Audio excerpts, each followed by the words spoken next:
Welcome to Florida, everybody. I'm Geraldo Rivera. Today we're on lovely Biscayne Bay, and with me, one of the real-life Cosby kids. This is 25-year-old Erin Cosby. She is the second of the legendary entertainer's 5 children. Erin, welcome. Thank you. Now, you could have been on the Cosby Show, but you chose not to. Why? Well, because I wanted to start an acting career on my own, and if I was on my father's show, I would have been typecast as just that, one of the Cosby children. Bill's daughter. Yeah. Your decision not to do your father's show led you down here to South Florida. I want to talk about what you're doing down here later in the program, but have you ever been to Disney World? Yes, I have. Well, that's good, because our first story concerns the land around that magic kingdom, the legendary tourist attraction located up in Central Florida, just north of here. October 1971, on 43 square miles of swampland in Central Florida, Disney World opens. Here in Florida, we have something special we never enjoyed at Disneyland, the blessing of size. There's enough land here to hold all the ideas and plans we could possibly imagine. Disney representatives have been secretly buying up that land, 28,000 acres in all, for one of the most ambitious construction projects in U.S. history. But Walt Disney didn't live to see his dream realized. His brother Roy inherits the project and sees it through to completion. Walt Disney World is a tribute to the philosophy and the life of Walter Elias Disney. Back in 1971, Disney World makes the rest of the world look boring. We all remember seeing years ago those slick, futuristic drawings. Well, this is the future, and nobody has done it but Disney. It is the most imaginative and most effective piece of urban planning in America. After Disney's people take over the big cities, we'll talk about bringing them to Washington. Well, the Disney World planners never made it to Washington, but the rest of the world certainly made it down there. Well, I don't know about you guys, but I'm going to Disney World. So if you would just have the bus drop us off at Disney World. Sadly, some families going to Disney World these days are having all the fun spoiled by some cruel thieves. We'll be back in a moment to tell you how they turned Fantasyland into Motel Hell.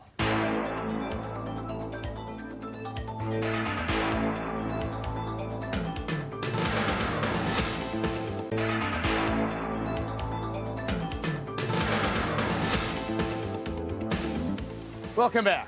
We just told you how rip-off artists are making it rain on the Disney World parade for some tourists. Our Rob Stafford of our Orlando affiliate WFTV broke the story. Here's how the scam works. Some maids up there are apparently cleaning up more than just rooms in at least one of the local hotels. Geraldo, Orlando considers itself the top vacation spot in the world. And this is expected to be a pretty good year as the city celebrates Disney World's 20th anniversary.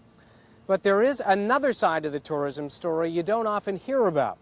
A lot of the people who visit this area are ripped off during their stay by thieves who get into their motel rooms.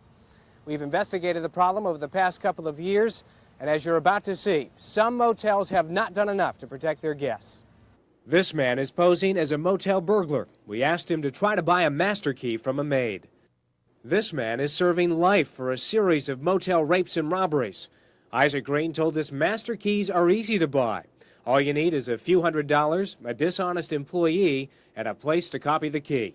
It don't sound real, you know. But then again, once I give you the money first before getting the key, then this is for real. You give me the key, I copy the key. That's that. It's that easy. Our man offers $200 to this maid. She settles for $300. He says he'll bring it right back after making a copy. You gotta be back in 15 minutes or I'm cleaning the room. Be back, I'll be back. Before leaving, he tries the key just to be sure it's really a master. He leaves with a key to every door on the floor, a key to tourist jewelry, cash, and cameras. Tourists like the Barkeys, seen here at their home in Illinois. They stayed at an Orlando motel during a vacation to Central Florida. Investigators think a burglar had a key to their room. They lost $400, a camcorder, and all the pictures of their boy's first visit to Disney World. Brady was sick to his stomach, and Brandon was crying and upset and afraid to go to sleep that night. In fact, for several nights we had to put chairs in front of the door and reassure them again and again that the room was safe. The Barkeys are just one of many victims in this area. Investigators estimate the majority of motel burglaries are non-forced entries, which means someone must have had a key to the room. After we learned how easy it was to buy a key, we confronted the maid who sold it to us. Did you just sell this to somebody? Who am I sell it to? A gentleman that was here about 15 minutes ago. Did you sell him a master key?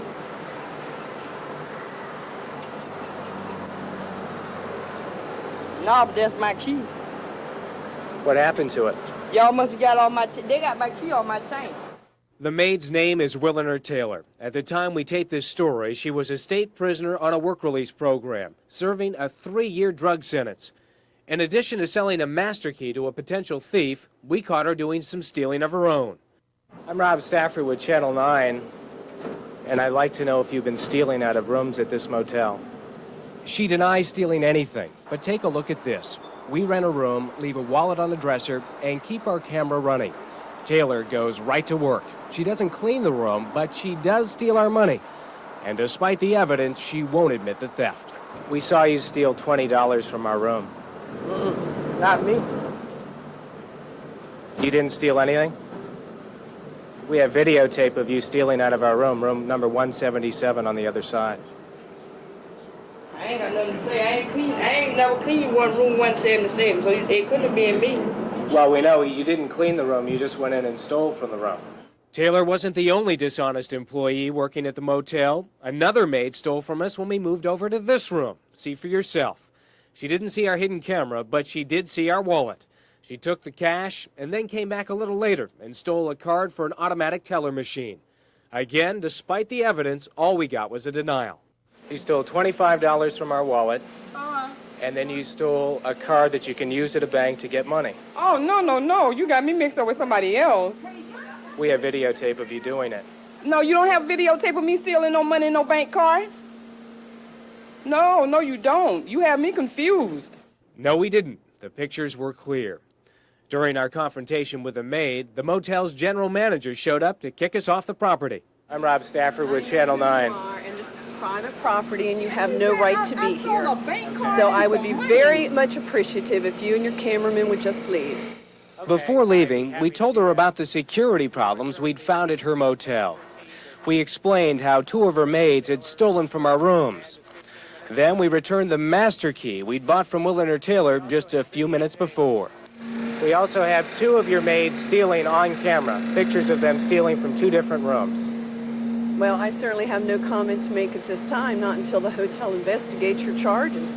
That was last year. This year, the sheriff's office hid a camera in a room in another motel with the same results. And this woman turned out to be the sister of a maid we caught stealing in 1989. Both women had criminal records. Since Rob Stafford's report first aired on WFTV, the local Orlando police have set up a separate unit specifically to deal with motel thefts. As a result, we're told the situation has greatly improved, especially in those motels featured in Rob's report. So the sun will shine once again in Orlando.